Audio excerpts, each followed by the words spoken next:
नमस्कार। इस दिल से के प्रोग्राम में हम चर्चा करेंगे आर्टिफिशियल इंटेलिजेंस के बारे में।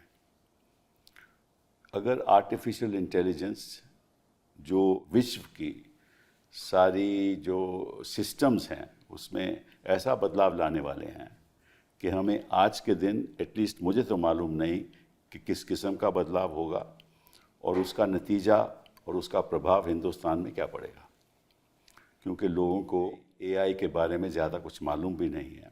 और अभी हाल ही में हिंदुस्तान में एक कॉन्फ्रेंस हुई, मंडपन में विश्व के लोग आए, प्रेसिडेंट लूला आए, मैक्रोन साहब आए, दुनिया के सीईओज आए जो एआई पे काम कर रहे हैं, और कईयों ने कहा कि आप जानते तक नहीं कि क्या बदलाव आने वाला है। तो हम तो जानते नहीं और वो बताते नहीं कि किस किस्म का बदलाव आने वाला है और उसका प्रभाव हिंदुस्तान पे क्या होगा, हमारी इकोनॉमी पे क्या प्रभाव होगा, हमारे रहन सहन पे क्या प्रभाव होगा। और जिस तरह से इंडस्ट्रियल रेवोल्यूशन इकोनॉमिक चेंज लाई थी, इंडस्ट्रियल रेवोल्यूशन के बाद सारा चेंज आ गया। और इंडस्ट्रियल रेवोल्यूशन की वजह से ये जो ब्रिटेन है, यूरोप है, ये अमीर लोग हो गए। और फिर कॉलोनाइजेशन की वजह से इन्होंने पैसा यहाँ से लेकर खूब कमाया और उसी की वजह से डेवलप नेशन हो गए। उसके बाद कई और रेवोल्यूशंस आई, एक इंटरनेट आया, इंटरनेट के आने की वजह से गूगल आ गया, कई और कंपनीज आ गईं। और उसके बाद एक नया रेवोल्यूशन मोबाइल का आया, उसमें अमेज़ॉन और बाकी कंपनीज आ गई। अब एक नया रेवोल्यूशन आने वाला है, लेकिन जितना बदलाव इंटरनेट से द्वारा हुआ, मोबाइल रेवोल्यूशन से हुआ, उससे कहीं ज़्यादा बदलाव एआई के द्वारा होने वाला है, जिसकी चर्चा भी नहीं हो रही। पार्लियामेंट में तो खैर चर्चा हो ही नहीं सकती क्योंकि ये चर्चा चाहते ही नहीं, और पार्लियामेंट के बाहर लोगों को मालूम ही नहीं कि इसका प्रभाव होने वाला है। और सभी लोग जो ख़ास तौर पे जो मैनुअल वर्कर जो हाथ से काम करते हैं, वो घबरा रहे हैं कि ऐसा ना हो कि जो भी नौकरियां हमारी हैं वो भी चली जाएं। तो ये एक बहुत ही महत्वपूर्ण विषय है, a very important issue that impacts and will impact the daily lives of 1.4 billion people in this country. और उसके बारे में आज हम चर्चा करेंगे। एक दो चीज़ें बताना चाहता हूँ, फिर चर्चा हम शुरू करेंगे। पहली बात तो ये है कि एआई के लिए हमें ग्राफिक प्रोसेसिंग यूनिट्स की ज़रूरत है। उसकी ग्राफिक प्रोसेसिंग यूनिट्स का मतलब क्या है? ये यूनिट क्या करते हैं कि आपके जो इलेक्ट्रॉनिक सर्किट है उसके द्वारा ये इमेजेस को आपके सामने ला सकते हैं, हर किस्म की इमेजेस को आपके सामने ला सकते हैं। और इसके लिए निवेश चाहिए और उसके लिए ऊर्जा चाहिए, मतलब कि इलेक्ट्रिसिटी चाहिए। और इलेक्ट्रिसिटी जितनी हमें हर साल चाहिए वो लगभग 7 to 30 गीगावाट्स की हमें ज़रूरत है। तो हम तो इसके बारे में सोच भी नहीं रहे, तैयारी भी नहीं कर रहे। हमारा जो हिंदुस्तान का डेटा है वो 20% है, लेकिन हमारी स्टोरेज केवल 3% है। जो R&D हम कर रहे हैं वो लगभग है ही नहीं। पिछले बजट में 2000 करोड़ दिया था, 40% खर्च हुआ। इस साल 1000 करोड़ दिया, 1000 करोड़ से क्या होने वाला है? तो ये बातें तो बड़ी करते हैं, लेकिन जो ग्राउंड रियलिटी है उसको ये समझते नहीं और समझना चाहते नहीं। ये मेरी अपनी राय है, गलत भी हो सकती है। तो हमारे पास 3 ऐसे लोग हैं जो वास्तविकता एआई की आपको बताएंगे। पहले तो गुलशन राय जी, आपका बहुत बड़ा स्वागत। You have been a cyber security expert for 39 years experience in IT, in e-governance, in policy formulation, in digital security. और 2015 से 18 तक you devised the national cyber security strategies.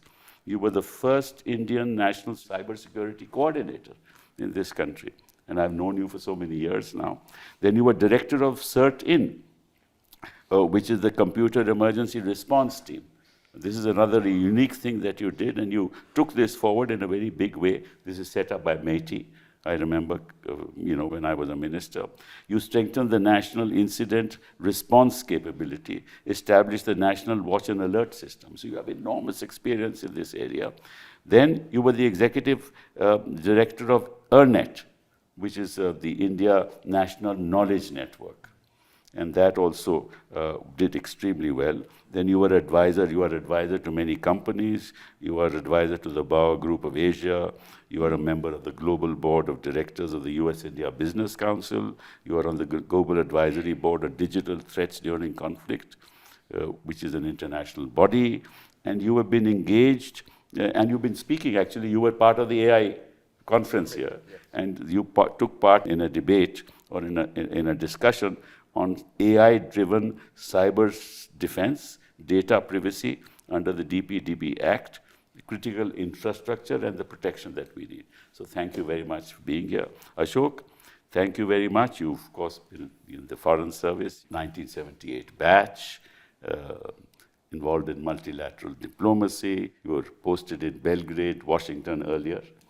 Then you became CG in the Soviet Central Asia in 1990.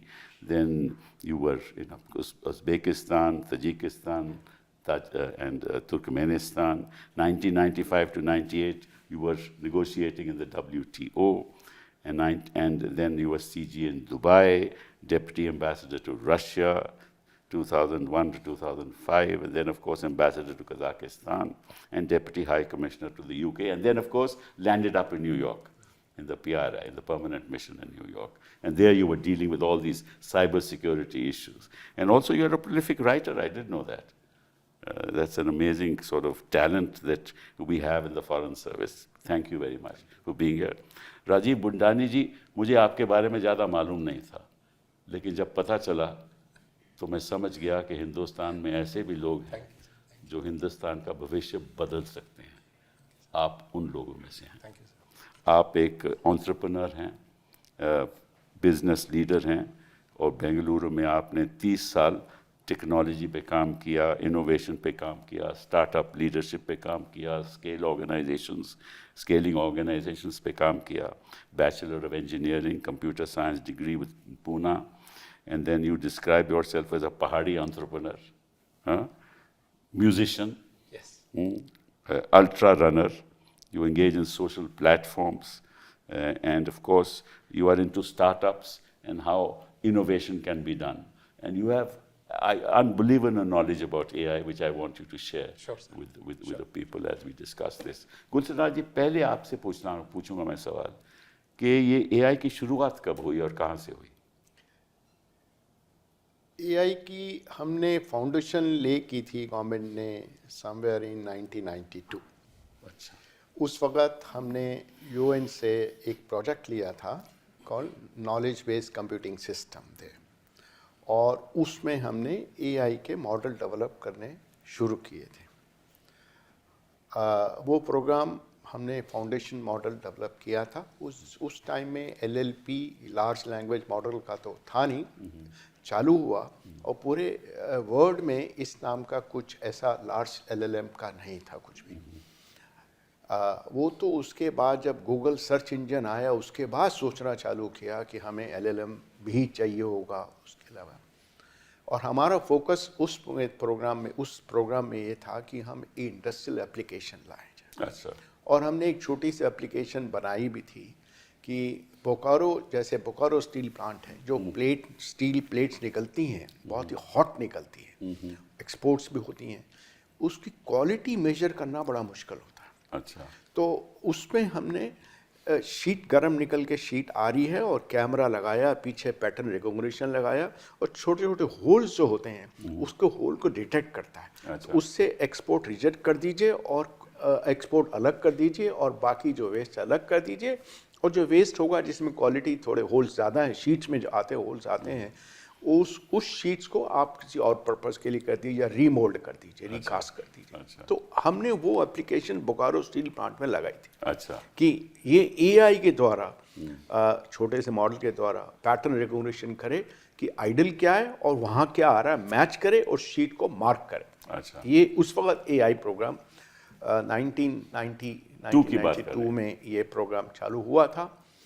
उसके बाद ये फिर 4-5 साल चला, और उसके बाद फिर जैसा यूनिवर्सिटीज़ में थोड़ा बहुत रिसर्च होता रहा, but we did not go forward for a structured AI program thereafter. Thereafter we didn't go. But I mean, we laid the foundation. Who was the minister then at that point? The minister was, I think, Mr. Rao used to be there, who was an education minister also. He was a minister, and then Mr. Sindhya, who was our standing committee chairman of the electronics, he played a very leading role in getting the funds from the UN. He was a very forward-looking. Very forward. He was taking a lot of interest in IT, and that part was going on. अच्छा ये बताओ कि what is AI? Please explain to the people and how it can change our lives. AI is as you call artificial intelligence. Now, first of all, this system takes intelligence to common person there. That's what it takes its purpose. How does it do that? It has a lot of data. A lot of data is assimilate the data, and with the model called LLM, large language model, and if the video is there, then we call it VLM, video language model. It assimilates the data, analyze the data, and present the result to the ये language model बनाता कौन है? There are number of people, number of organizations in the world, but leading organizations are the Gemini, Google, Gemini. Today, the latest model is Gemini Pro. So बाहर की कंपनियां, सब बाहर की कंपनी और IP उनके पास रहता है. सब IP उनके पास. अगर मुझे आप इजाज़त दें, मैं आपको AI सिस्टम का एक स्ट्रक्चर आपको मोटे-मोटे तौर पे जी हाँ, बता दीजिए. किसी भी AI सिस्टम में प्रैक्टिकली ब्रॉडली 4 लेयर होती है. जो ग्राउंड लेवल 0 है, उस पे आता है वो हार्डवेयर, जहाँ NVIDIA जैसा आपने कहा, वो NVIDIA वगैरह इस टाइप के आते हैं, सैमसंग आएगा. नंबर 2 पे आता है ये जितने भी AI टूल्स हैं, LLM, डोमेन स्पेसिफिक टूल हो गए, और सारे टूल जो आते हैं, सिस्टम टूल, वो सब उसी पे आते हैं. अब हमारे आप कन्वेंशन कंपेयर करेंगे, जैसे विंडोज़ ऑपरेटिंग सिस्टम होते हैं, कंपाइलर्स होते हैं सिस्टम में, ऐसे ही ये LLM, VLM वही रोल प्ले करते हैं, AI टूल ऑप्टिमाइजेशन करना.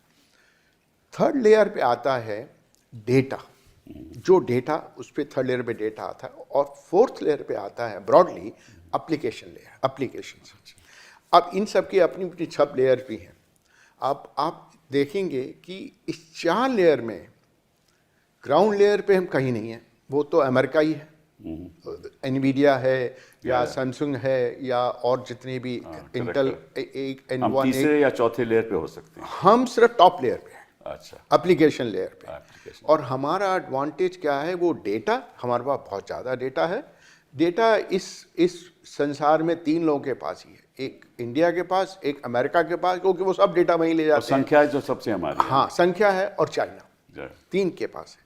तो जो हम हैं सिर्फ टॉप लेयर पे हैं. अच्छा, अगर आप यूएस के देखेंगे, US is present across all the 4 layers. I see. Okay, they have the NVIDIA, they have the all LLMs, VLMs, and all AI tools there, Google and all. Today we have a cloud there. तीसरा data है और चौथा application है. अगर आप China देखेंगे, China is absent in the ground layer. उनके पास NVIDIA नहीं है, करेक्ट. वो ग्राउंड लेयर पे एब्सेंट है. उनका भी फोकस सेकंड लेयर पे उनके पास कुछ है.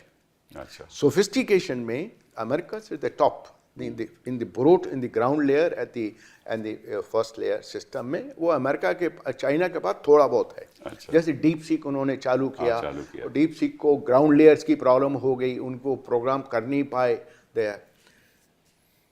चाइना सेकेंड लेयर पे है, थर्ड लेयर पे और फोर्थ लेयर पे, मीन्स एप्लीकेशन है और डेटा है, और तीसरे लेयर पे वो है. That's China. अब आप यूरोप देखेंगे, यूरोप जो है वो ग्राउंड लेयर पे, वो भी यूरोप नहीं है. उनके पास हार्डवेयर नहीं है, बिल्कुल भी नहीं है, सिस्टम नहीं है, क्लाउड नहीं है, कुछ नहीं है. सेकेंड लेयर पे थोड़ा बहुत उनका है, वो that is specific to the professional application. Defence हुआ, उनके जो प्रोफेशनल एप्लीकेशन उसी पे ही है. डेटा उनके पास नहीं है, और डेटा हमारे पास है. 3 कंट्री अलावा, और फोर्थ लेयर पे वो है. तो जो हमारा जो फोकस है, इंडिया का जो फोकस है, भारत का, वो सिर्फ टॉप लेयर पे ही है. और वो हम जो कर रहे हैं हम लोग एप्लीकेशन एप्लीकेशन में भी हम ज़्यादातर फोकस कर रहे हैं आईटी सर्विसेज कि अब डेटा आ गया उसको डेटा एनालाइज जैसे हम पहले करते थे, जैसे आईटी सर्विसेज बीपीओ करते थे। यस एग्जैक्टली, उसको डेटा एनालाइज कर लिया, एनालाइज करके उसको रिजल्ट दे दिए, इस टाइप का फोकस है। लेकिन एआई 1992 से आज तक बहुत वेरिएशन हो। तो इसमें निवेश कितना करना पड़ता है if you have to be at that layer, top layer that you're talking about? Top layer में निवेश तो आई मीन ये तो आईटी बीपीओ है, 10 करोड़ से भी काम हो जाता नहीं, है। मैं बात कर रहा हूँ वो तो बॉटम लेयर जिसकी बॉटम लेयर की तो मतलब बिलियंस ऑफ डॉलर्स आज की डेट में आपको सेमीकंडक्टर प्लांट लगाना है, हाँ तो 3 नैनोमीटर आपके साथ में जी हाँ, जी हाँ। इजराइल गया, जी हाँ। यूएस गया, आईबीएम में हमने देखे और इस टावर में गए। टोटल आज की प्लांट जो है वो $1 बिलियन का मिनिमम इन्वेस्टमेंट है। My God. और हर साल आपको करीब करीब $2 बिलियन चाहिए उसको मेंटेन करने के लिए, उसको हमारा आगे टोटल करने के लिए। बजट साल का 1000 करोड़ है। आप देखेंगे टीएसएमसी जो वर्ल्ड की मैन्युफैक्चरिंग कंपनी है उसके अलावा इससे बड़ी मैन्युफैक्चरिंग कंपनी कोई नहीं है। चाइना को देखेंगे मैन्युफैक्चरिंग कंट्री है, world manufacturing country, and TSMC the world semiconductor manufacturing company, उसका साल का बजट $30 बिलियन का है। My God. वो है लॉट ऑफ। तो आपने एप्लीकेशन की बात की, तो इसीलिए चीन के पास जो रोबोटिक्स है विच इज़ एन एप्लीकेशन, उसमें इस पे के पास 8000 पेटेंट्स हैं। Yes, तो वहाँ से अमेरिका से भी आ गए। यस और छोटे मोटे टूल भी बनाते हैं, जो टूल सेकंड लेयर के टूल्स हैं हाँ, वो टूल भी बनाते हैं, पर लार्ज टूल अभी सक्सीड नहीं हुए। अशोक जी ये बताइए, तो बड़ी भारी कॉन्फ्रेंस हुई और बड़ी चर्चा हुई और मानव का बात हुआ, morality and all that, democratisation की बात हुई, तो किस हद तक ये हम सक्सीड करेंगे इससे? साहब ऐसा है कि जब हम साइबर डिप्लोमेसी शुरू किए थे करीब 15 साल पहले, तो हमारा फोकस था कि इंक्लूसिव ग्रोथ कैसे करें जी हाँ। ये टेक्नोलॉजी को लेके। अब 2019 तक साइबर पे ध्यान रहा, फिर उसके बाद एआई आ गया, 2023 से एआई समिट शुरू हुए हैं, ये तो उसी सीरीज़ में है। तो मैं अगर आपका प्रश्न का जवाब दूं तो उसमें कहूँगा कि आज ये जो एआई समिट हुई है, ये बहुत तरीके से वो 2017 में जो हमने समिट किया था ग्लोबल साइबर स्पेस पे, जी हाँ, जी हाँ। उसी के साथ मिलता है, I see। क्योंकि हम इन्फ्लेक्शन पॉइंट में हैं। अब हमने बहुत कुछ कहा है कि हम ये कहेंगे, ये करेंगे, पैक्ट सिली का इनिशिएटिव ज्वाइन किए, लेकिन 2 मुद्दे बहुत अहम हैं इसमें। एक है डेटा सॉवरेंटी, जी हाँ। जो हमारा डेटा है वो हमारे देश में रहे, कंट्रोल में रहे। और अभी तो एक्ट भी आ गया ना कि यही एक्ट आया, लेकिन जो खबर आती है कि डेटा बड़े कंपनीज के पास पहुंचा देते हैं या कोई देश के पास पहुंचा देते हैं भारत से बाहर, तो ये डेटा सॉवरेंटी को लेके एक बहुत मुद्दा चैलेंज है। और दूसरा है इंक्लूसिव एक्सेस टू डेटा कैसे होगा, क्योंकि हम 10 साल से देख रहे हैं कि इवन डिजिटल इंडिया, कि आपको अगर एक्सेस का सुविधाएं हो, if you have challenges of access, then it makes no sense to have the structure for growth using technology. तो जैसे आपने कहा इलेक्ट्रिसिटी सप्लाई, वाटर रिसोर्सेज, अब ये जो डेटा सेंटर्स के लिए वाटर रिसोर्सेज, और सबसे ज़्यादा स्किल्ड रिसोर्सेज।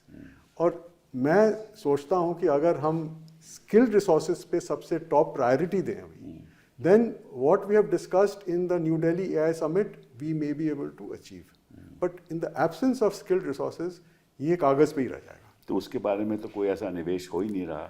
आप देखिए साहब कि global conference on cyber space जब हम शुरू किए थे, गुलशन जी और हम गए थे लंदन 2011 में, तो उसका एक ही नतीजा निकला, और वो नतीजा था global skill capacity building centre Holland में, द हेग में। अब डोनाल्ड ट्रंप साहब उससे बजट काट दिए उसका, लेकिन that was the only capacity building centre through the global conference on cyber space.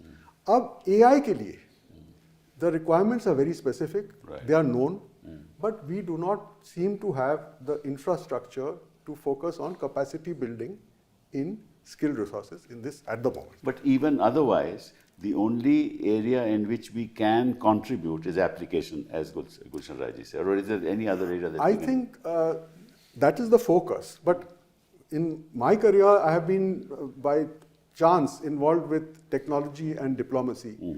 I was in Washington when the United States refused to sell the Cray 2 supercomputer to India. XMP-14. XMP-14. We went to Japan. They said under the instructions of United States, because we are alliance partners, we cannot sell you the NEC supercomputer. So 1988-89 में, it was Indian scientists working in American laboratories who came to India to discuss how to overcome this problem. Achha. And Dr. Mashelkar of our Department of Science and he was Technology, with me in my ministry, yes. he has put it on the DST website as to how this created the Param supercomputer. So this was the first example. And in the second stage, when we wanted to acquire the skilled resources and make a difference in the way we do things, it was again end of 1990s when we joined the Information Technology Agreement, because we had no manufacturing in hardware. Correct. So all our skilled resources who needed computers on which they could do coding needed the computers. That is how the government allowed zero duty. Import of computers and peripherals, for which later we were criticized. Right. But in 2000, there was nothing. And the challenge was the Y2K bug. And that Yes. was the beginning. 2000. That's the year 2000 2000 bug. That was the beginning of the India growth story in the IT-enabled services. And the huge flow of Indian skilled personnel to the United States, to Silicon Valley. It all happened because of that. So they create all the IP, Yeah. and the companies own that IP, Yeah. and we are at the application side. But the lesson, to answer your question, the lesson is that we have the ability, Yes, of which course. we demonstrated in the United States, but we need the conditions to replicate the United States in India. That's right. That So is the that challenge. we need freedom for our sir मैं franchise. इसमें एक figure इनकी add करूंगा. हाँ. आपने cloud का. जी. Cloud is the basic infrastructure for the AI today. Correct. The total capacity demand for the next 5 years is about 2500 gigawatt. 2500 gigawatt. That is the requirement. अच्छा. हमारे पास आज की डेट में 1200 गीगावाट है. अच्छा. 1.2 gigawatt, not 1200, 1.2 1.2, gigawatt. and we need 2500. And no, we need 2.5 gigawatt. 2.5. Okay. So 2500 megawatt और 1200 megawatt हमारे पास है और हमको इतनी दूर जाना है. उसके लिए हमें सब AI टूल चाहिए होंगे, वो NVIDIA चाहिए होंगे. जी हाँ, करेक्ट. अच्छा, ये बताइए आप, because you are into the business, you are into AI, you know how to transform AI. And AI क्या काम करता है कि इंसान है, उसकी जो वो कर सकता है उसको AI के द्वारा मशीन कर सकती है. यही हुआ ना? जी. यही AI का मतलब हुआ ना? जी. तो आप बताइए किन किन क्षेत्र में ये हो सकता है, उसका हिंदुस्तान में क्या प्रभाव पड़ेगा और कैसे बदलाव आएगा हिंदुस्तान में, और कहाँ नौकरियाँ जाएंगी और कहाँ नौकरियाँ आएंगी, और हम तैयार हैं कि नहीं? सर, मैं एज ए टेक्नोलॉजिस्ट मैंने एक चीज़ देखी है, आप कभी भी किसी चीज़ के लिए तैयार नहीं होंगे, बिकॉज टेक्नोलॉजी का काम ही है डिसरप्शन.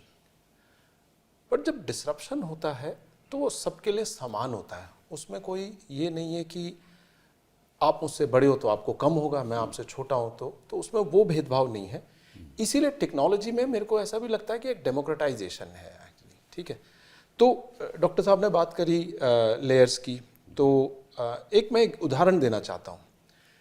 एंड बड़ा ये उदाहरण काफ़ी चल रहा है, ये मेरा खुद का नहीं है, जब मैं पढ़ रहा था इस पर बात आई कि रेफ्रिजरेटर बना. जी हाँ. जब रेफ्रिजरेटर बना, सबसे ज़्यादा पैसा उसने नहीं कमाया जिसने रेफ्रिजरेटर बनाया.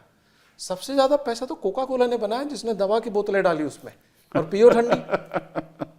ठीक है, तो आपका शॉर्ट लैंग्वेज मॉडल बन रहा है, लार्ज लैंग्वेज मॉडल बन रहा है, हमारा खुद का सॉवरेन लैंग्वेज मॉडल है जो सर्वम कर रहा है, अच्छा काम कर रहे हैं, और वो हम यूज़ कर सकते हैं. काफ़ी लोग उनसे, आई नो SBI ने किया है, आई नो उड़ीसा गवर्नमेंट ने किया, कल महाराष्ट्र गवर्नमेंट ने किया है, गवर्नमेंट इज़ वर्किंग. हमारे पास एक अच्छी बात क्या है कि हमने AI करी, तो अब AI को भी थोड़ा बायफिकेट करना शुरू कर देते हैं, बिकॉज AI के ऊपर भी अब बात होने लगी कि अब कौन सी AI की बात कर रहे हैं भाई. अब आप सिर्फ AI बात कर रहे हैं, AI में तो लार्ज लैंग्वेज मॉडल भी आ रहा है, या आप एजेंटिक AI की बात कर रहे हैं. तो मैं एक छोटा सा एग्जांपल देता हूँ एजेंटिक AI की. एंड दिस इज, हम ये बात सर आपके साथ कर रहे थे कि हम ये शो रिकॉर्ड हो रहा है, कुछ 10-12 कैमरे लगे हैं, हर एंगल से आप इसको रिकॉर्ड करते जा रहे हैं, फिर ये टीम बैठेगी, उसको एडिट करेगी, उसका मॉड्यूल बनाएगी, और उसका फिर आधे घंटे 45 मिनट्स का एक सॉफ्ट जो होगा उसको यूट्यूब में डाला जाएगा। मान के चलो कि आज का एजेंट के पास आपने ये सब कर दिया, उसके बाद आपने एजेंटिक एआई में डाल दिया। एजेंटिक एआई उसको पूरी तरीके से आप उसको इंग्लिश में लिख दीजिए, मेरे को ये चीज़ें, इसमें से जो इमोशनल एंगल वो हाईलाइट करिए, इसमें से ये हाईलाइट करिए और एक प्रोग्राम बना के दे दीजिए, तो एजेंटिक एआई वो प्रोग्राम बताएगा। उसके बाद आप ये बोल दीजिए कि अब एक काम और करिए, इसको हिंदुस्तान की जितनी भाषाओं में है सब में ट्रांसलेट कर दे और उसमें क्या कहते हैं सब टाइटल भी लगा दे, उसके बाद इसको ग्लोबल जितनी भाषाएं ये सब कर दे। ये सारा काम वो आपको 1 घंटे में करके दे देगा। आपके लिए एक बना बनाया सॉफ्टवेयर क्यों नहीं कर रहे हम सर? हाँ, गुड क्वेश्चन कि हम क्यों नहीं कर रहे हैं एक्चुअली। तो कर सकते हैं, बिल्कुल कर सकते हैं। चलिए आई डोंट थिंक। अच्छा ये बताइए कैसे और क्यों नहीं? हाँ, तो सर्वम वाज एक अच्छी स्टोरी है which we should celebrate and all that, because मैं स्टार्टअप से काफ़ी क्लोज रहता हूँ, टेक्नोलॉजी से काफ़ी क्लोज रहता हूँ, तो मुझे अच्छा खासा आइडिया है कि ग्राउंड लेवल पे काफ़ी कुछ काम हो रहा है इस चीज़ को लेके। ठीक है, देखिए सर, होता क्या है कि अगर आपके आगे चाइना खड़ा हो, अमेरिका खड़ा हो, तो इंटिमिडेटिंग लगता है, क्योंकि वो अपने जैसे एक सॉफ्टवेयर का वर्जन होता है, मानिए कि एंटरप्रेन्योरशिप का एक वर्जन होता है कि कि ठीक है यार, उनका 7-8 पे चल रहा होगा, हम 2.5 पे चल रहे होंगे, वही वाली बात हो रही है। तो आई थिंक उसको फंड करने की ज़रूरत है, उसको इनकरेज करने की ज़रूरत है। एक आपने एक बहुत अच्छी बात बोली कि यूनिवर्सिटीज़ में हमको, मैं एक बड़ी सीधी सी बात, मैं कॉलेज का नाम नहीं लूँगा, आप विजिटिंग फैकल्टी, वहाँ पे MBA इनोवेशन एंड एंटरप्रेन्योरशिप में होता है, तो कुछ नहीं भी रहे होंगे, 150 स्टूडेंट को बोला गया इनको बताइए एंटरप्रेन्योरशिप के बारे में, आप तो यही करते हैं, मैंने ये सब करा। मैंने कहा आपने क्यों कर रहे हैं? कहता we want to understand entrepreneurship क्या होती है। तो मैंने कुछ 150 लोगों से बोला कि ये आपकी क्लास है? कहता हाँ। मैंने कहा इसमें से कितने लोग एंटरप्रेन्योर बनना चाहते हैं? और मैं जब भी ये क्वेश्चन बोला तो लोग परसेंटेज में बोलते हैं, 10% ने किया होगा, 20%। 3 लोगों ने हाथ खड़ा किया। तो वहां टेक्नोलॉजी डेमोक्रेटाइज नहीं कर सकते सर, वहां दिक्कत है। जैसे अभी क्यों दिक्कत क्यों है सर? हम एज ए कंट्री उस मेच्योरिटी में नहीं आए हैं। बेंगलुरु जैसी जगह में बदला है कि आप प्राइड से बोल सकते हैं कि मैं स्टार्टअप फाउंडर हूँ, बट बाकी जगह अगर बोले तो अच्छा यार नौकरी कर लेता, या कहीं गोल्डमैन सैक्स में ही चले जाता, पहले PSU में जाते थे, फौज में जाते थे। तो वो एक वो है, वो हो रहा है, मतलब माइंडसेट, मतलब हाँ, तो वो ना, वो जो हमारा माइंडसेट है वो सिटीज में टूट रहा है। जैसे बेंगलोर में तो काफ़ी टूटा है, मतलब वहाँ पे हर कैफे, हर जगह जाएंगे, बातचीत ही कुछ और हो रही है। मतलब आई वॉज वेरी सरप्राइज कि हम लोग कवर करते हैं सारा innovation by technology, by sector, by use case, by function, बाहर के लोग कर रहे हैं। वो कैमरा लेके कमरे में चले गए कि यहाँ देखो, यहाँ पे कोडिंग हो रही है, यहाँ पे साइबर सिक्योरिटी चल रही है एक्चुअली। तो ग्राउंड लेवल पे वो काम हो रहा है। बट मैं आपको एक बड़ी छोटी सी बात बताता हूँ। कल ही एक ट्वीट आया है कि सैम अल्टमैन साहब बोलते हैं कि भाई हमने 100 बिलियन रेस किया है। एक प्राइवेट कंपनी बोल रही है, thanks to Nvidia, thanks to Amazon, thanks to this. आपने कभी सुना है हिंदुस्तान में ये बात हो रही कि 100 बिलियन रेस किया हमने? तो हमारी तो स्टार्टअप से खत्म हो जाती हैं बेचारी। हाँ, तो वो एक फंडिंग ही नहीं मिलती। वो एक सोच है, वो एक सोच बदलनी है अपने को, क्योंकि वो एक सोच बदलने में टाइम लगेगा। दैट्स द रीजन अगर हम सीधा कंपैरिजन करेंगे कि हम हार्डवेयर नहीं कर पा रहे, बिकॉज बात सत्य है कि आप कोई भी मॉडल आज यूज कर रहे हैं ना सर, वो इतना, मैं खुद यूज करता हूँ, आप में से AI के थ्रू आप में से कोई भी प्रोग्रामिंग कर सकता है। कल अगर मैं बोलता कि सिबल सर आप प्रोग्रामिंग कर सकते हैं, आप बोलेंगे यार क्यों मजाक कर रहे हो। मैं बोलूँगा सर मैं आपको $20 का एक एजेंट देता हूँ, 1600 रुपये पर मंथ में, आप ना जितनी भी आपकी वेबसाइट है 10 मिनट में बना के देगा। कहता मुझे तो लिखना ही नहीं आएगा। मैंने कहा सर अंग्रेजी में लिख दीजिए, हो जाएगा ये काम। क्या बात, ठीक है। ये सारा का सारा सॉफ्टवेयर ट्रांसलेट करके ये करा जा सकता है, बट वो हाईली सब्सिडाइज्ड है, बिकॉज उनको चलाने के लिए, जैसे डॉक्टर साहब बोल रहे थे कि एनवीडिया की इतनी बड़ी कैपेसिटी चाहिए, वो कैपेसिटी हमको भी चाहिए, और उसमें इन्वेस्टमेंट बहुत जरूरी है। वो $billions की बात कर, $8 बिलियन। हाँ, वो इन्वेस्टमेंट, वो GPU, और इट इज हाईली, मतलब हम जैसे सस्टेनेबिलिटी की बात करते हैं, हाईली सस्टेनेबल। इतनी गर्मी आती है उसमें, उसको ठंडा रखने के लिए इतना वो लग जाता है। आई थिंक उस तरफ तो सॉफ्टवेयर बन रहे हैं। सॉफ्टवेयर से रिलेटेड जो डॉक्टर साहब बोल रहे थे, उनको एज कंप्यूटिंग बोलते हैं, कि हमने चिप में ही, ठीक है, जैसे आपने ये आईपैड पकड़ा हुआ है, इसके अंदर ही इतनी कैपेबिलिटी की होगी, आप कुछ बोल रहे हैं आपका ट्रांसलेट करके हाथ के हाथ दे देगा, इसको सर्वर के पास जाने की जरूरत नहीं है, चिप में ही इतनी इंटेलिजेंस है कि ऐसा करा जा सकता है। ठीक है, तो उसके लिए ये वो सुविधाएं चाहिए, वो इन्वेस्टमेंट चाहिए, वो हार्डवेयर चाहिए। हाँ, तो वो एक सर वो बात हो गई एक इकोसिस्टम बनाने की। तो मैं बार बार लोगों को बोलता हूं कि चाहे आप देश हैं या आप कंपनी हैं, आपको एक चीज समझ आनी चाहिए कि ecosystem should be a strategy. आपको स्टार्टअप भी चाहिए, आपको अपना बिजनेस भी करना है, because you know you are running 100 miles per hour, वो भी स्लो नहीं कर सकते। डिसरप्शन भी आपके आगे आ रहा है। सी 2-3 दिन पहले एक रिसर्च रिपोर्ट आई एंड उन्होंने एक डूम एंड ग्लूम सिनेरियो बात कर दी हमारी क्या कहते हैं सर्विसेज कंपनी के लिए। ठीक है, आप ऐसा बोल सकते हो बिकॉज आप बैठे बैठे वहाँ पे हम सर्विसेज चलाते हैं। मुझे याद है आज से 15 साल पहले you know computer science corporation, EDS वगैरह, ये बड़ी 18 बिलियन डॉलर की जो सर्विसेज कंपनी थी, किसी ने नहीं सोचा था कि ये नहीं रहेंगी और उनकी जगह टीसीएस ले लेगा। बट एक चीज ध्यान रखिए कि इन सबको चलाने के लिए भी, ठीक है, एक टेक्नोलॉजिस्ट चाहिए। होगा क्या कि अगर 25 लोग एक एप्लीकेशन बनाने में 1 साल लगाते थे, आज 5 लोग वही एप्लीकेशन 20 दिन में बना देंगे। तो क्या होगा? बाकी लोगों की नौकरी जाएगी? नहीं सर, पहले हम 4 एप्लीकेशन बनाते थे, अब हम 4000 बनाएंगे। ये बदलाव आएगा। वो माइंडसेट चाहिए ना। हाँ, वो माइंडसेट चाहिए, स्किल्स भी चाहिए, वो एक वो दोनों चीजें चाहिए। हाँ, वो इकोसिस्टम चाहिए। और तो इकोसिस्टम। हाँ, तो अगर डॉक्टर साहब प्रोग्रामिंग कर सकते हैं, आप कर सकते हैं, एक लैंग्वेज में लिखना है, तो वो तो बैरियर ही खत्म हो गया ना। वही बैरियर नॉलेज के हिसाब से हो गया। ठीक है, मैं यूनिवर्सिटी नहीं जा रहा हूं, तो मैं यही लैंग्वेज, यही एजेंट से बात करके मैं ये वेबसाइट बना सकता हूं, यही एजेंट से बात करके मैं खुद का यूट्यूब चैनल शुरू कर सकता हूँ।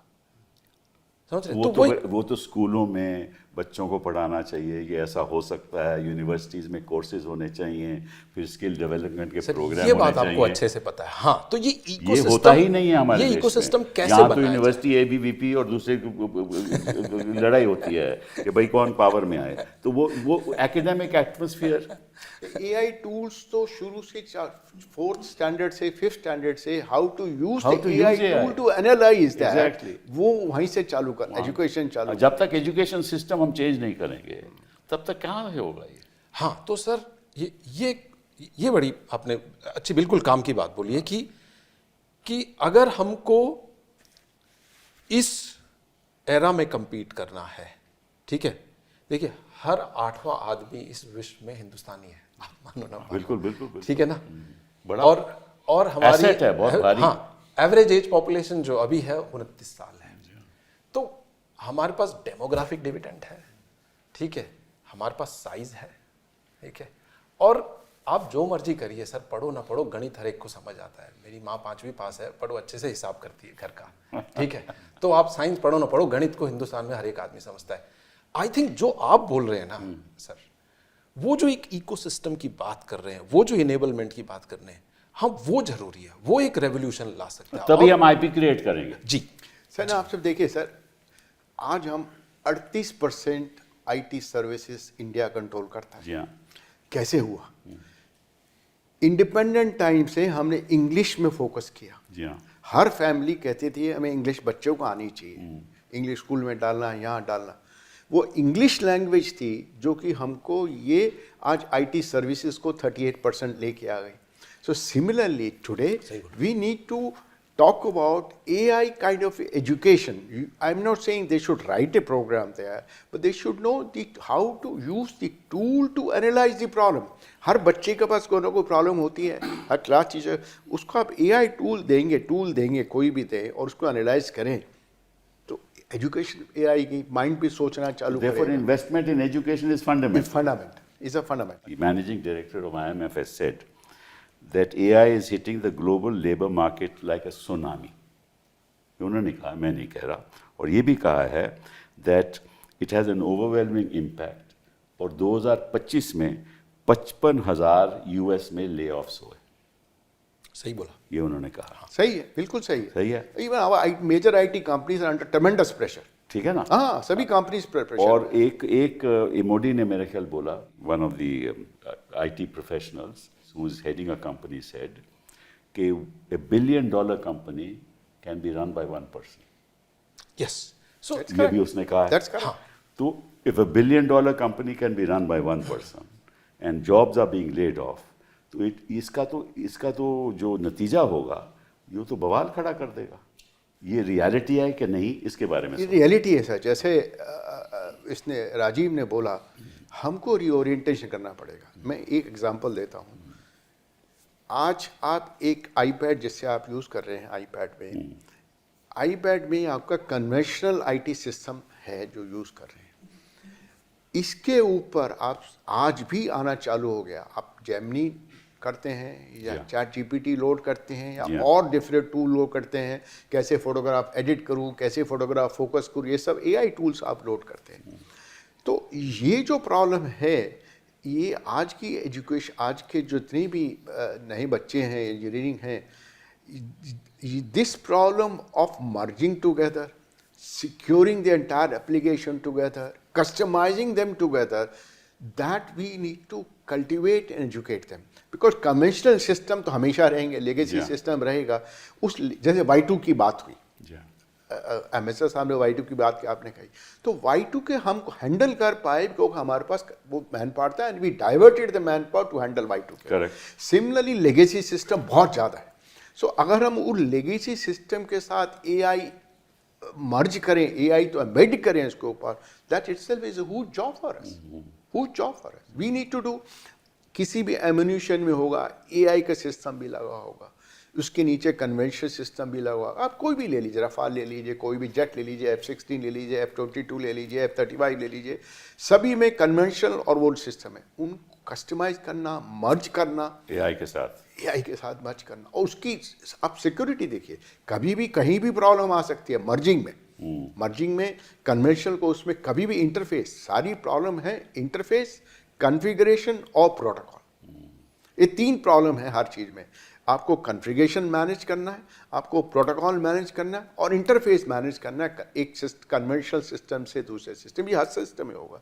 सो हमको जैसा आपने कहा, हमको रीओरिएंटेशन करना पड़ेगा, which our IT companies are now looking to reorient themselves. But हम तो हिस्ट्री बदलना चाहते हैं ना, हम तो रीओरिएंट नहीं करना चाहते हैं ना. प्रॉब्लम तो हमारी ये है. मैं आपकी बात कर रहा था, मैं एमओडी की बात कर रहा था, who is the head of Anthropic. उसने कहा है, Dario MoD, he says that AI could drive unemployment up to 10 to 20% in the next 5 years. ठीक है. अब एक और चर्चा मैं शुरुआत आपसे करूंगा. अगर आप देखोगे कि AI आया क्यों, मेरे हिसाब से जो मेरी इंटरप्रिटेशन है वो ये है कि अगर आप यूरोप की पॉपुलेशन देखो, अमेरिका को छोड़ दो, सारी यूरोप की पॉपुलेशन देखो, जापान की पॉपुलेशन देखो, डेवलप वर्ल्ड की पॉपुलेशन देखो, तो सारे लोग तो वृद्ध हैं.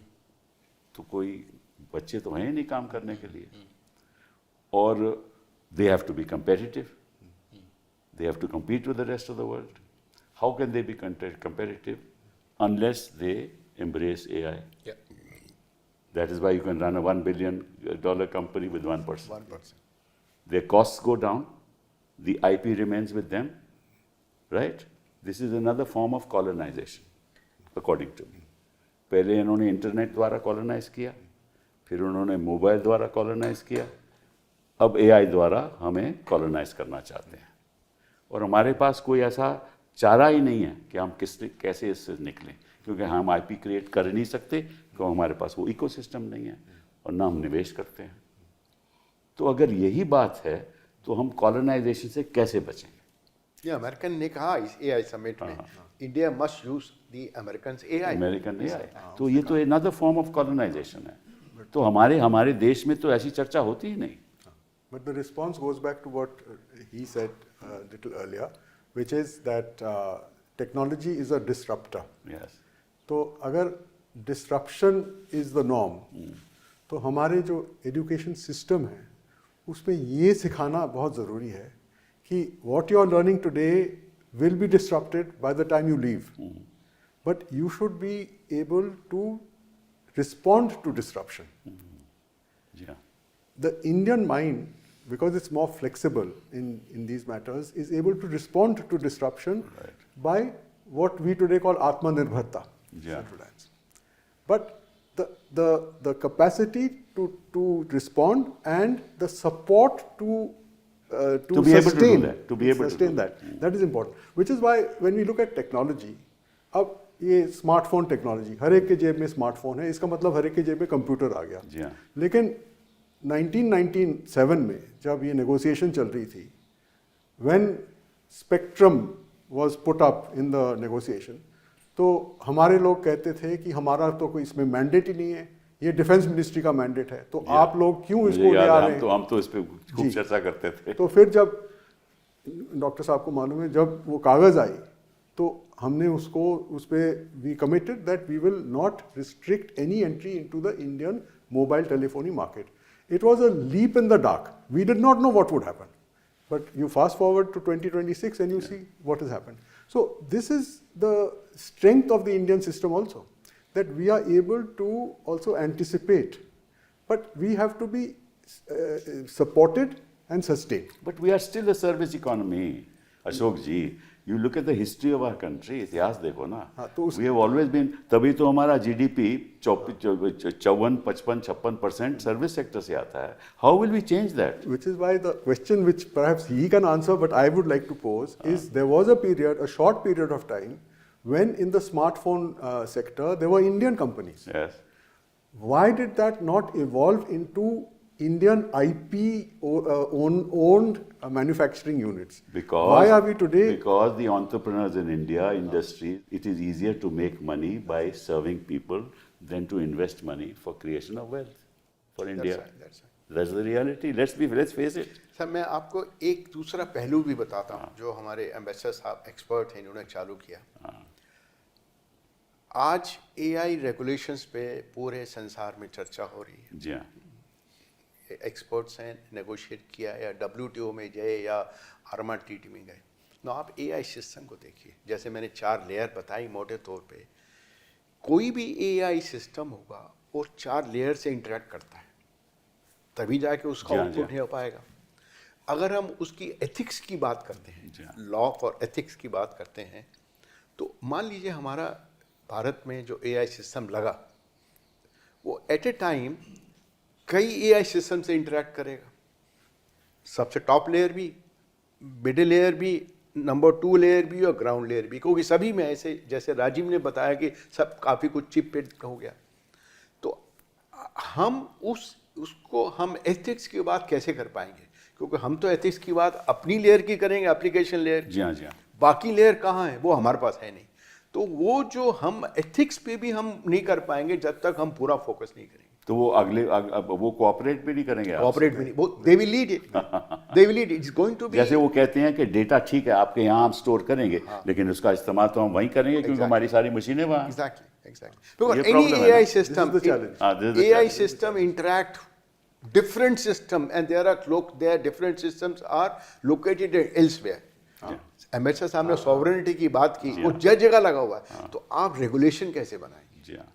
और आप कैसे पार्टिसिपेट करेंगे रेगुलेशन में कि हमारा we will accept what they impose us, we'll do that. That's a form of colonialism, one form of Yes, colonialism. exactly. But this was the response when we were part of the system that was in operation till 2015, the global system.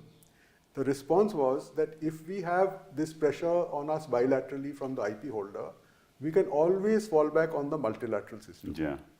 We have suddenly stopped looking at the multilateral system at all. We must be the only country which has done that, because every other country, a major country, keeps its stake in multilateral system while doing not the bilateral. America. America also. Why does Melania Trump have to chair the UN Security Council? That is for optics. That is for optics. But the Board of Peace is again authorized by the Security Council. Donald Trump साहब तो सब चीज unilaterally करते हैं, कोई bilateral भी नहीं है. मल्टीलैटरल तो छोड़ दो. लेकिन सर जिस दिन अमेरिका लीव्स द ट्रीटी, जिस दिन America leaves this permanent membership of the security council, उस दिन मैं मान जाऊंगा जो आप कह रहे हैं. वो कभी नहीं होने वाला. अच्छा, आपसे मैं एक सवाल पूछना चाहता हूँ. वही मैंने इनसे शुरुआत की थी और 55,000 जो ले ऑफ हुए हैं अमेरिका में. अभी हमारे अनंत नागेश्वरन साहब जो चीफ इकोनॉमिक एडवाइज़र हैं, उन्होंने कहा है कि the advanced economies are facing demographic decline, जो मैंने बात की, वृद्ध लोग हैं, उन्होंने कहा है.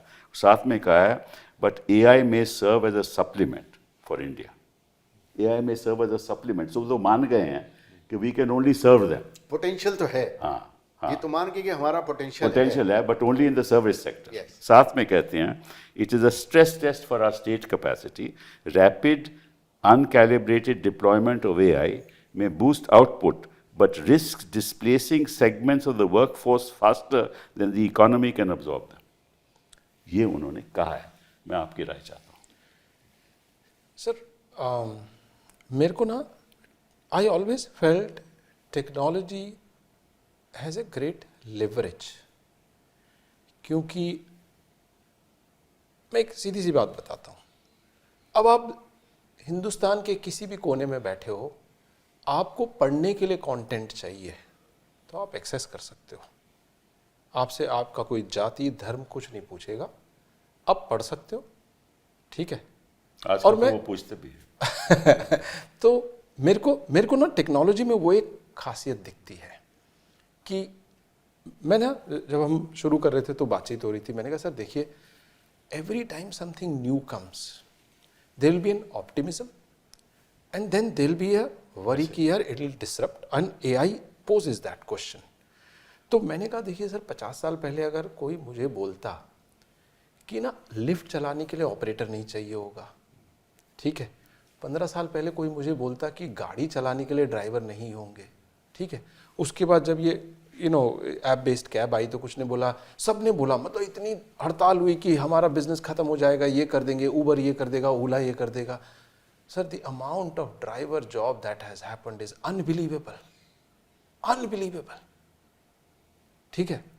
एंड मुझे पता है क्यों अच्छा लगा ये, क्योंकि इसमें डेमोक्रेटाइजेशन था। कोई किसी ने कुछ नहीं पूछा, कोई अपनी टैक्सी उठाता है, काम पे लगाता है और टैक्सी चलाना शुरू कर देता है और कमाता है। मैं इतने लोगों से बात करता हूँ ट्रैवल करते हुए।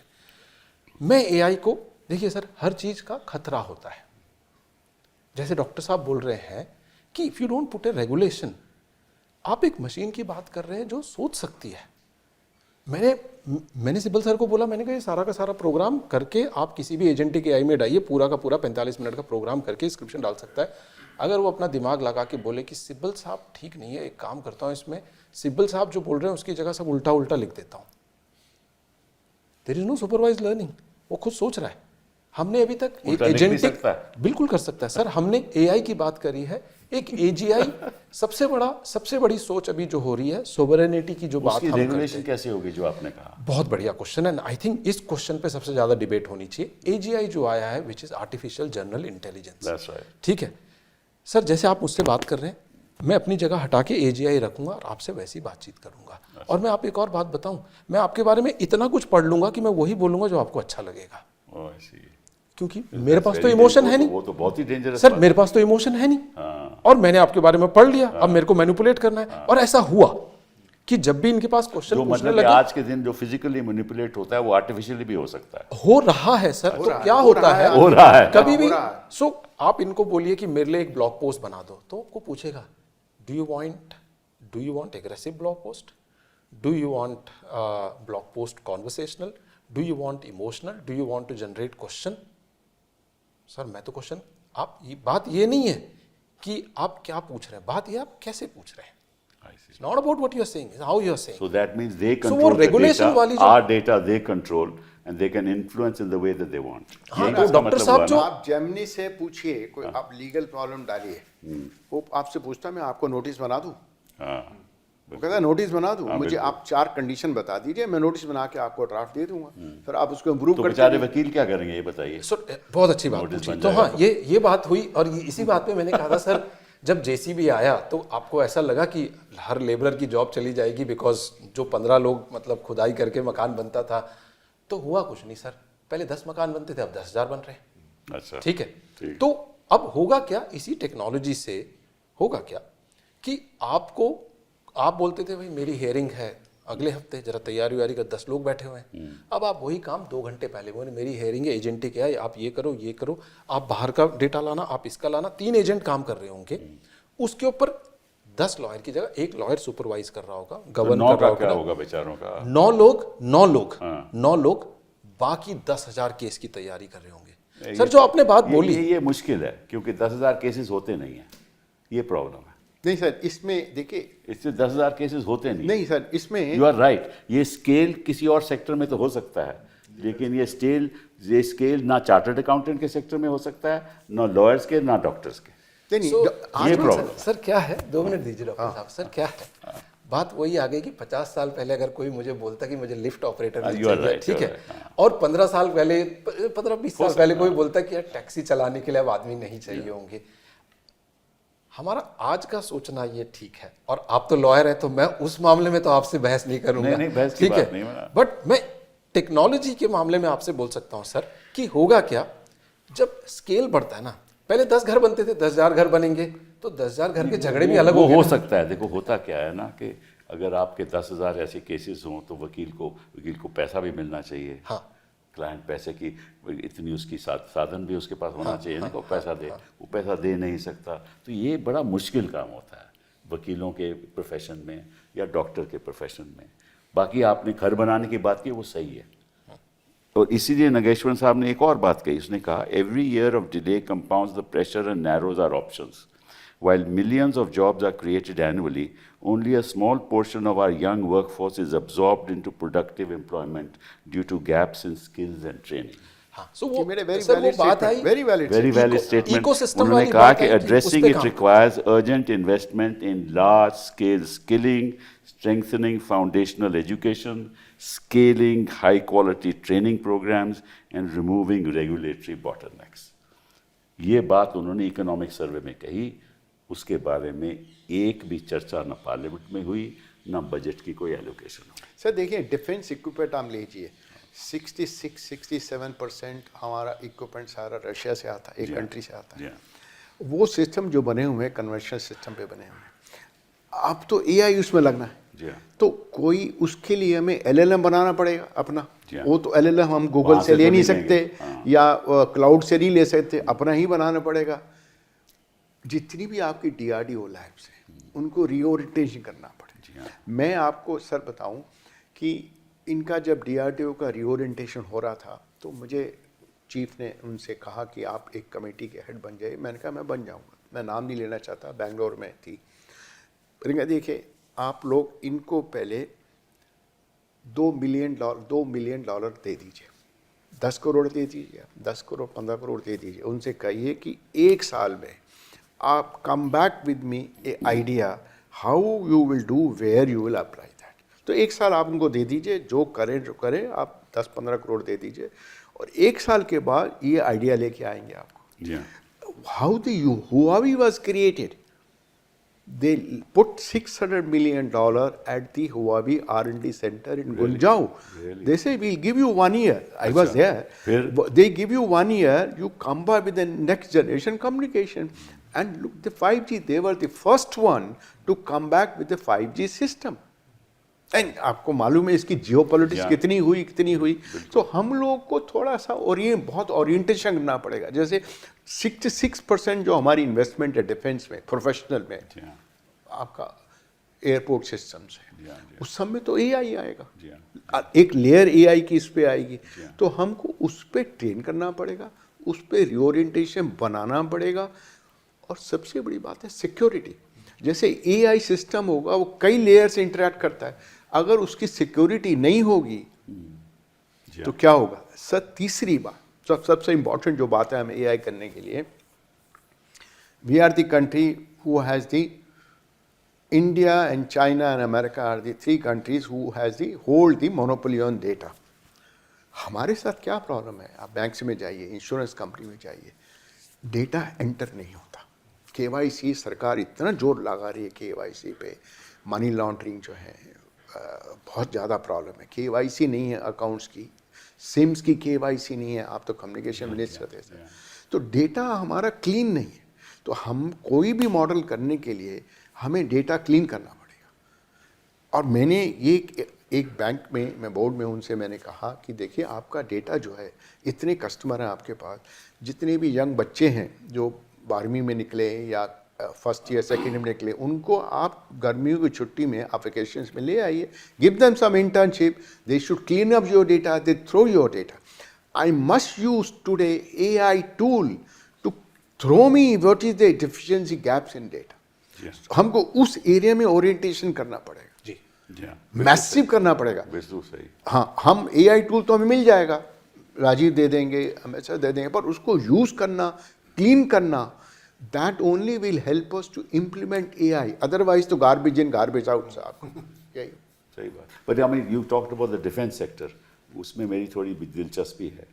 ये सारे सिस्टम्स जो हैं, हमारे इक्विपमेंट्स हैं, हमारे एयरक्राफ्ट हैं, तो ये तो सारे मतलब कि unless everybody will be using AI, yes yes, ठीक है, एवरीबॉडी और यूजिंग उसके लिए तो वी कांट गो अब्रॉड, वहाँ तो we'll have to set the GPUs here, तो वो तो उसमें तो शुरुआत करो, क्योंकि दैट इज आवर सिक्योरिटी। उसमें कोई काम नहीं हो रहा आज के दिन। नहीं, ये बात भी हुई थी कि देखिए गुड ओल्ड डेज टाइम, मैं आपको 1988 की बात ले चल रहा हूँ पीछे।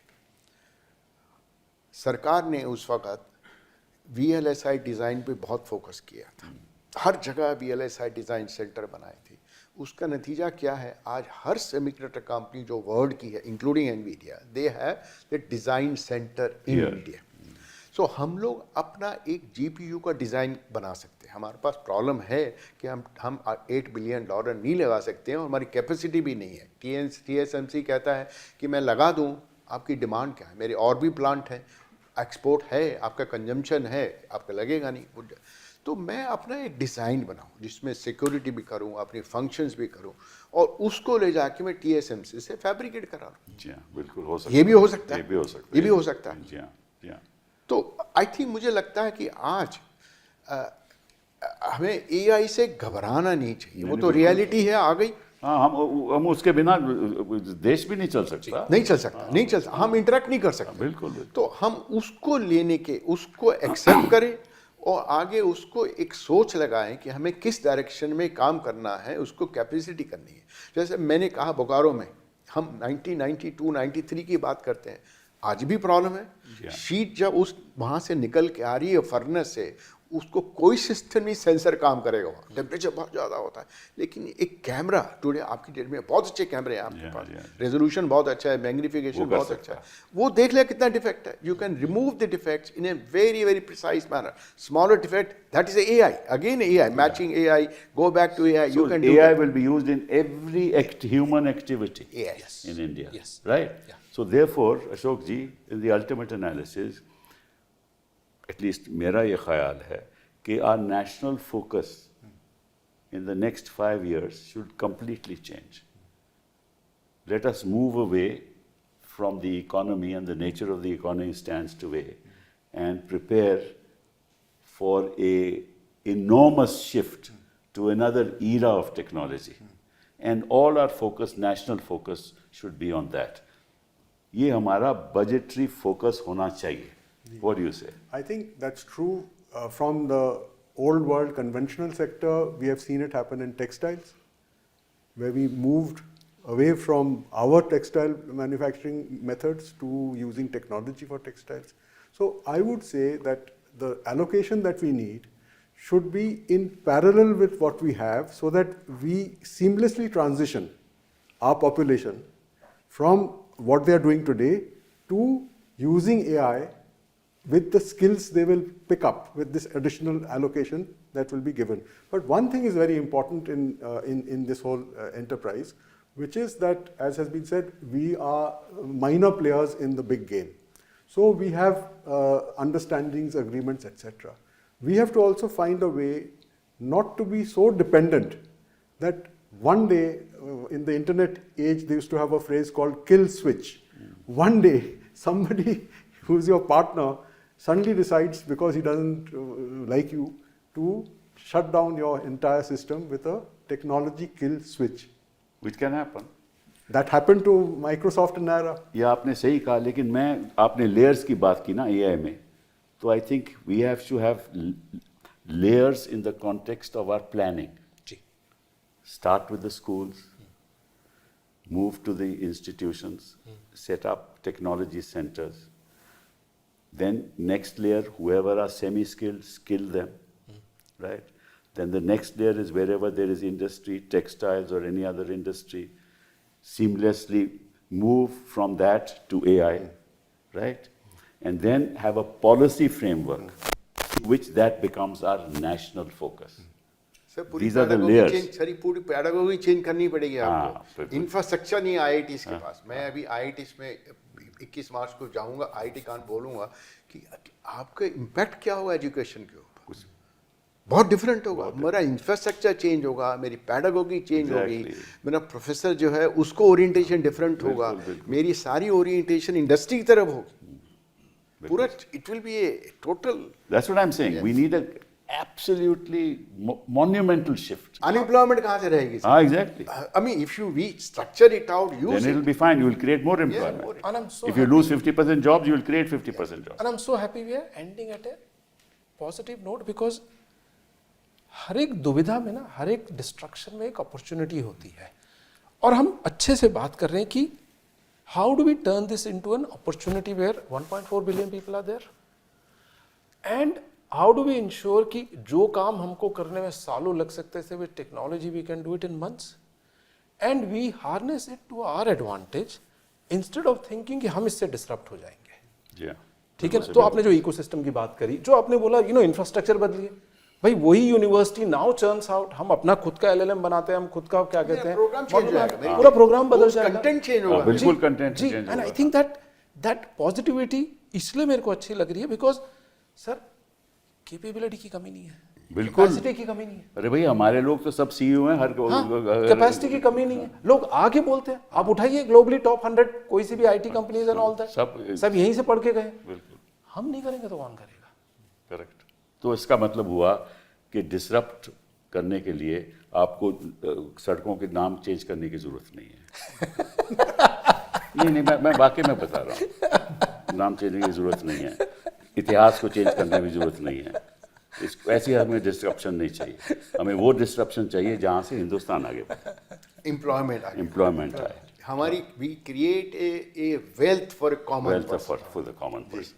ठीक है, इसी के AI का तो एडवांटेज यही है, intelligence goes to human being. That's right. Absolutely. That's what. Absolutely. It's not reverse. The artificial intelligence for the human being. For the human being. Thank you very much, sir. Thank you. Thank you, sir.